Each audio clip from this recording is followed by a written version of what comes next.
আমি বলবো যে প্রতিভা আছেই বলেই ও আজকে এই জায়গায় পৌঁছেছে এবং ওর ডেডিকেশান আছে। লাস্ট 2-3 বছর ধরে আমি ওকে দেখছি গ্রো করতে এবং ফিউচারে আরও গ্রো করবে।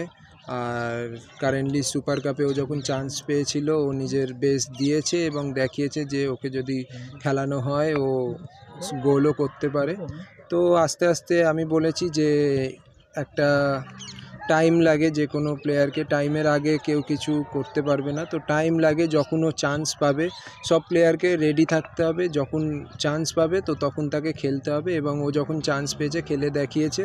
তো সেই কারণেই আজ ন্যাশনাল টিমে এসছে এবং এখন ওর সামনে পুরো মানে 10-20 বছর পড়ে আছে যে দেশের হয়ে বেস্ট দেওয়ার জন্য এবং নিজেকে ইন্ডিয়ার বেস্ট স্ট্রাইকার হিসেবে প্রমাণ করার জন্য। তুমি অ্যাজ এ ক্লাব ক্যাপ্টেন তুমি ওর সঙ্গে কোনো কথা বলেছো, তোমার অভিজ্ঞতা ওর সঙ্গে শেয়ার করেছো?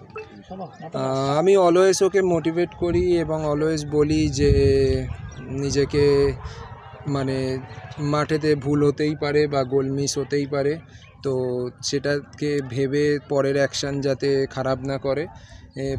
পরের অ্যাকশানে ও আবার গোল মারলে ওর গোলও করতে পারিস, তো তাই সেটা টিমের জন্য বেটার হবে। কোনো সময় অ্যাজ এ ডিফেন্ডার আমি নিজে মনে করি যে কোনো ম্যাচে কোনো মিস্টেক হতেই পারে, তো তারপর পুরো ম্যাচটা আমি যদি খারাপ খেলি ওইটা মাথায় রেখে তো সেটা খারাপ হবে, তার জন্য টিমও সাফার করবে। তো আমার মনে হয় যে কোনো মিস্টেক হলে সেটাকে ভুলে গিয়ে আর যে টাইমটা ম্যাচের বাকি আছে সেটাই যাতে আমরা বেস্ট দিতে পারি এবং আমরা বেস্ট রেজাল্ট করতে পারি, আমি ওটাই বলেছি যে আর অলওয়েজ টিমের জন্য খেলা। আমার কাছে সব ইন্টারন্যাশনাল ম্যাচ আমার কাছে ইম্পর্টেন্ট এবং দেশের হয়ে খেলা আমার সৌভাগ্য যে আমি দেশের হয়ে যতবারই আমি খেলতে নামবো আমার বেস্ট দেবো এবং স্পেশালি কলকাতাতে ক্যাম্পটা হচ্ছে আর এআইএফএফের এত সুন্দর ফেসিলিটি বানাচ্ছে এআইএফএফ, তো এখানে ক্যাম্পটা করা হচ্ছে। তো তার জন্য আমি হ্যাপি যে আইএফএফ কলকাতাকে চুজ করেছে যে এত সুন্দর ফেসিলিটি বানানোর জন্য ফিউচারে যাতে এখানে ক্যাম্প হতে পারে এবং একাডেমি চালাতে পারে। সেরা ছন্দে রয়েছে এই মরশুমে, সেরা ছন্দে রয়েছে, এতগুলো দুটো অ্যাওয়ার্ড, একটা অ্যাওয়ার্ড পেয়েছো, তারপর তোমার এই ন্যাশনাল ক্যাম্প মানে এবার ইন্ডিয়া টিমের হয়ে খেলা, এটা কি তোমাকে বাড়তি মোটিভেট করবে এই যে তোমার ক্লাব সিজনটা এত সুন্দর গেল, এত ভালো গেল? হ্যাঁ, অবভিয়াসলি আমার ক্লাব সিজন ভালো গেছে এবং তার জন্য মানে নিজের মধ্যে একটা আলাদা আত্মবিশ্বাস আছে যে আমি নিজে ভালো খেলছি এখন এবং নিজেকে আরও বেশি বেটার খেলতে পারি, যাতে দেশের হয়ে আরও বেটার খেলতে পারি, এটাই আমার টার্গেট থাকবে। এবং আমি বলবো যে যেটা পাস্ট হয়ে গেছে সে আমি ভালো করে থাকি কি খারাপ করে থাকি সব কিছু, বাট এখন আমার সামনে প্রেজেন্ট যেটা রয়েছে, আমাদের সামনে দুটো ম্যাচ রয়েছে ইন্টারন্যাশনাল এবং আমি চাইবো যে এই দুটো ইন্টারন্যাশনাল ম্যাচে আমাদের বেস্ট দিয়ে অ্যাজ এ টিম আমরা মানে দেশের হয়ে বেস্ট রেজাল্ট আনতে পারি। শুভাশিস, গতবার এএফসি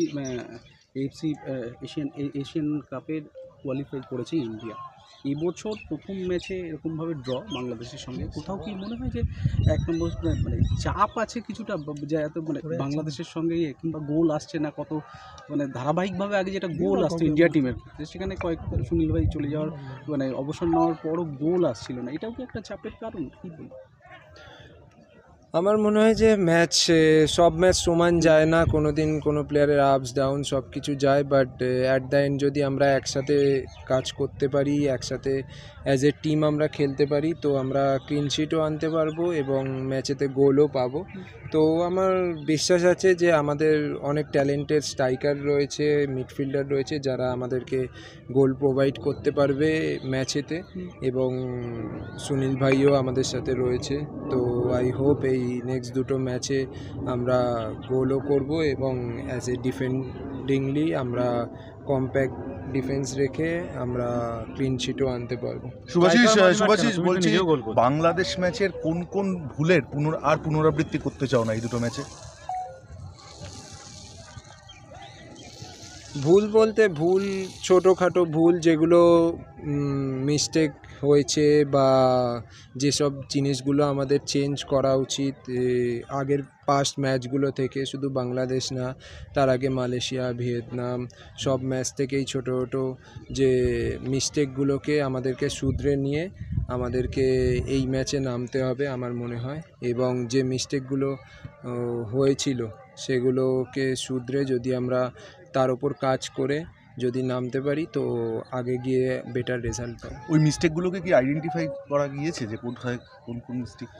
কোচ ওই যেগুলো আমাদের যেরকমভাবে খেলা দরকার বা যেরকমভাবে যে মিস্টেকগুলো হয়েছিল সেগুলো নিয়ে আমাদের সাথে ডিসকাস করছে এবং আমাদেরকে দেখাচ্ছে যে আমরা কীরকম খেলা উচিত, কীরকম চাই, তো সেই অনুযায়ী আমরা কাজ করছি, প্র্যাকটিসও করছি।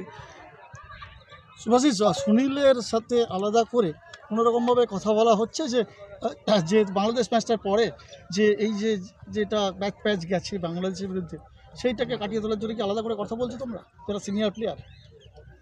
ওরকম কিছু ব্যাপার নেই, এই টিমেতে সিনিয়র জুনিয়র সবাই একসাথে আমরা প্র্যাকটিস করছি, একসাথে থাকি এবং আমরা ট্রাই করছি যে আমরা সবাই আলাদা আলাদা টিমে খেলে এসেছি, 8-10টা আলাদা টিমের প্লেয়ার একসাথে এসেছি ন্যাশনাল টিমের হয়ে, তো আমরা আলাদা আলাদা ফরমেশনে খেলেছি, আলাদা আলাদা কোচের আন্ডারে খেলেছি, তো আমরা সেইগুলোকে পাশে সরিয়ে রেখে আমাদের এখন কোচ যিনি মানলো যেটা চান, যে যেরমভাবে খেলতে চান যে ফরমেশনে, তো একসাথে সেইটাকে মানিয়ে নেওয়ার ট্রাই করছি এবং সেটাই ট্রাই করব যে যাতে আমরা কালেকটিভলি বেটার পারফর্ম করতে পারি এবং দেশের হয়ে বেটার রেজাল্ট আনতে পারি।